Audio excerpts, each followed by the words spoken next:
जरा सोचें, एक ऐसी मुबारक रात जो हजार रातों की इबादत से भी अफजल है।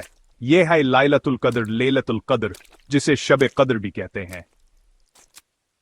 कुरान करीम में जिक्र की गई ये रात दुनिया भर के मुसलमानों के लिए बेहद अहमियत की हामिल है। हदीस के मुताबिक नबी करीम सल्लल्लाहु अलैहि वसल्लम ने फरमाया, रमजान के आखिरी अशरे में लेलतुल कद्र को तलाश करो। हमारे नबी करीम ने फरमाया, जिसने लेलतुल कद्र में अमन और सवाब की नियत से क़ियाम किया, उसके तमाम पिछले गुनाह माफ कर दिए जाते हैं। इस रात में हम खूब दुआ करें।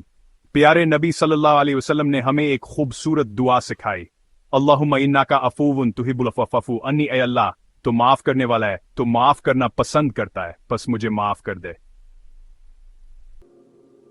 लेलतुल कद्र रहमत, बरकत और मग़फ़िरत की रात है। अल्लाह से जुड़ने और इसकी लामहदूद नेमतों को हासिल करने का बेहतरीन मौका है। ये आपके लिए ऐसा मौका है कि इस रात को जिंदगी भर की बरकतों में तब्दील कर दें। इन रातों में कुरान मजीद की तिलावत करें, दुआएं पढ़ें और क़ियामुल लैल करें।